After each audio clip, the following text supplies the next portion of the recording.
On this episode of Time About the Movies, we're jumping into the month of March, and the movies that have been rough over the last couple of weeks continue into this week, with the first one not being as bad as I thought it was once before. Jack the Giant Slayer. Still not a great movie, but I'll delve more into that in just a second here. But we do have two really bad movies. We have Project X knockoff in 21 and over, and we have a sequel to a horror film that people had already forgotten about after 3 years after it came out, The Last Exorcism Part 2. March 1st, 2013. This is, of course, Time About the Movies. Let's go.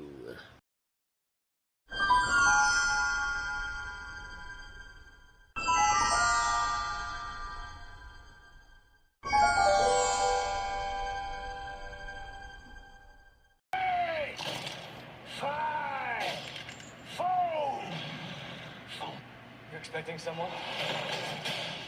The legends are true. Prepare for battle! Fire! Ready? Jump!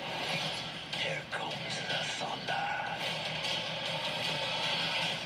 That worked out better than I expected. Jack the Giant Slayer. This film is not yet rated. It will be 3D and IMAX 3D March 1st. I think you can kind of see some of the problems that I'm about to talk about with this movie here. But welcome to Time About the Movies. We are taking a look at the three films that make up March 1st, 2013. And we are starting off with the biggest of the new releases, of course, and that is Jack the Giant Slayer, a.k.a. Jack the Giant Killer. But I guess Killer wasn't a big marketing ploy, so they changed it to Slayer. But I digress. This is based off of the British fairy tales of Jack the Giant Killer and Jack the Beanstalk. We have Jack, played by Nicholas Hoult, who's a young farmhand who must save an abducted princess from a race of giants and accidentally opens a gateway to their land in the sky while also contending with a crooked lord. You have characters played by Stanley Tucci, Ian McShane, Bill Nighy, and Ewan McGregor.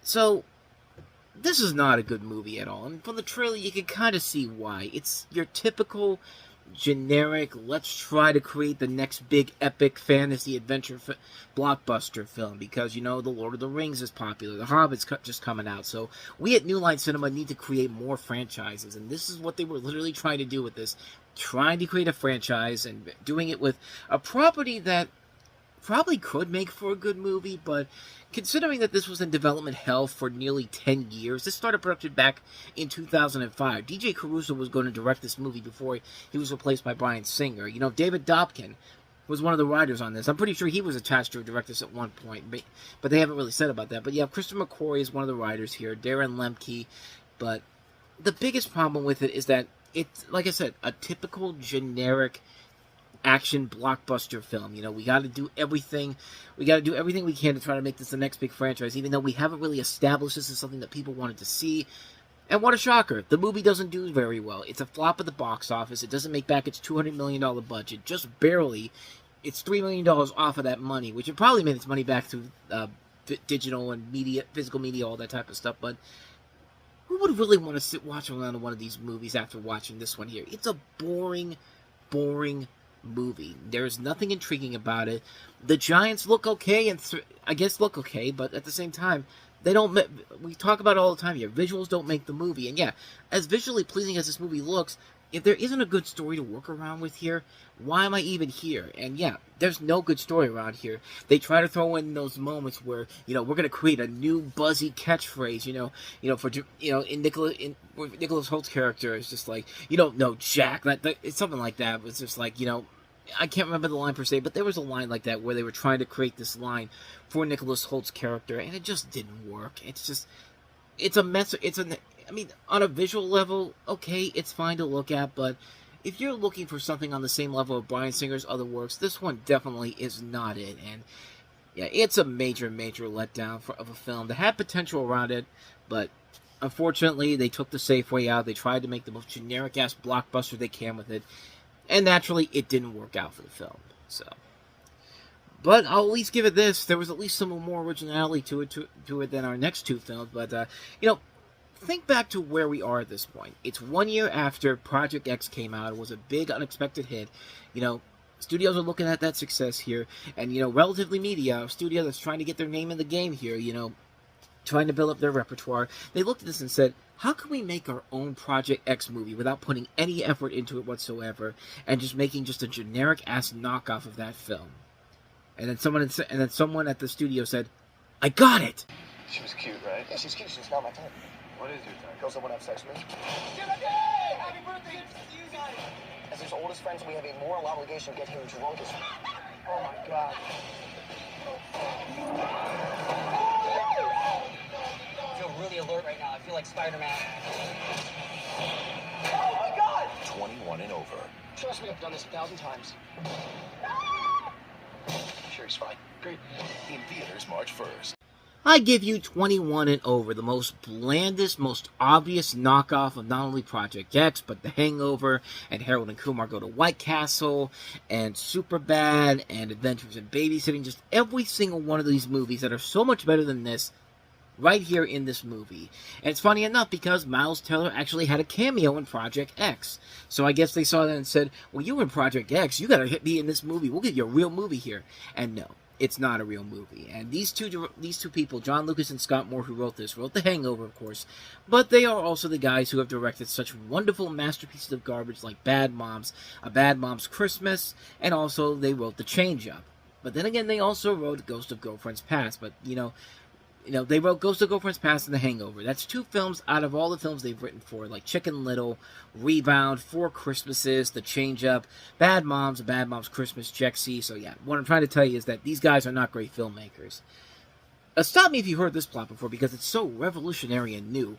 This film follows a trio of friends who go out drinking the night before one of their friends has a medical school interview the following morning to celebrate their 21st birthday, and of course chaos and hilarity ensues. Yeah, you think it's like I said, it's movies that are literally the films we've just talked about. You know, it's Project X, it's The Hangover, it's Superbad, it's Adventures in Babysitting. It's all these movies where everything happens on this one night, and the differences between this movie and the films I just talked about, those films are actually funny.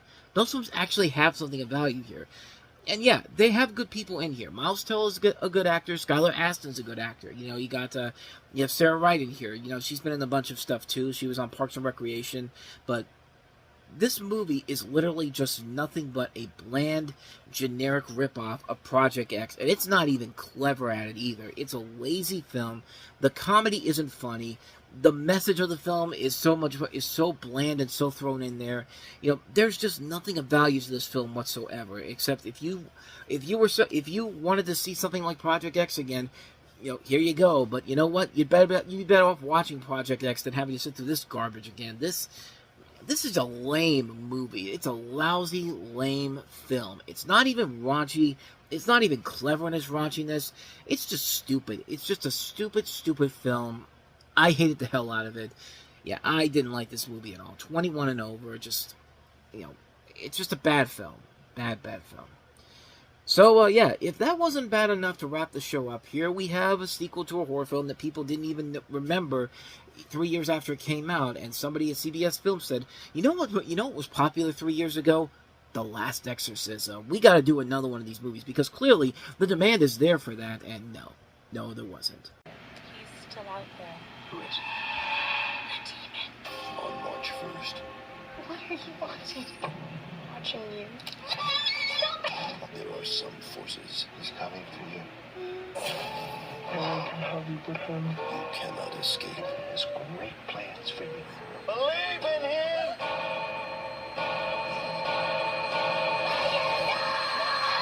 The Last Exorcism Part 2, rated PG-13, in theaters March 1st. So, just to clear things up here, what was the original film known for? Being a found footage movie set in the world of an exorcism. That was the real cool thing about that movie. You know, that's what made that film kind of fun. Some of the other horror films that were coming out around that time. The first one wasn't bad. So CBS Films basically said, "Oh, we can't do that. We got to take the found footage format out of there because people aren't going to see these movies anymore. So what do we have left in return here? Another bland, generic-ass exorcism film." The film follows Nell Sweetser, played once again by Ashley Bell, as she attempts to recover from her past experiences and start her life anew. Nell then starts to realize that the demon that had previously possessed her has come back for her. Yeah. This is a stupid movie, man. It's the same damn movie we see with every other exorcism movie here. Why am I even bothering to see this movie? What, so I can see one of Damien Chazelle's early films that he wrote? Yeah. The Oscar-winning writer of Whiplash and La La Land wrote this movie, people. And yeah, obviously his stuff is, it doesn't feel like his stuff was in there, because yeah, this is a terrible film, but this is a lazy written script overall. But hey, you get to see Julia Garner in one of her early film roles, just that, this is right in between, her, actually, this might have, no, I'm wrong, because she was in a Martha, Marcy, May, Marlene, and also The Perks of Being a Wallflower, and, she was coming up in the world. She was essentially coming up in the world in a few years away from, really breaking out with stuff like The Americans, Sin City, A Dame to Kill For, and now she's one of the hot stars in Hollywood with Fantastic Four: First Steps and Weapons this past summer. But, yeah, she's in this movie too, and she's useless in here. I mean, not really because of her, but because the script overall just isn't there. It's the same damn thing we see in every other horror film.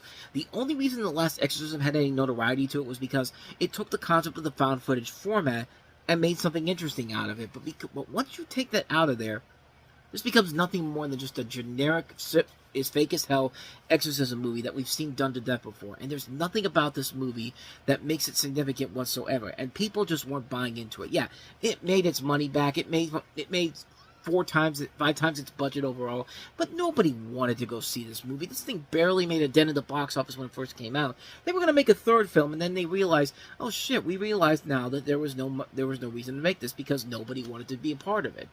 And like it just doesn't work overall, and it's a movie that has lost the complete purpose of what made the first film notable, and it does the thing that every horror studio wants to try to do: set itself up for a sequel that never is going to happen. It's just like, you took the first movie, which was a standalone film, and made something interesting out of it.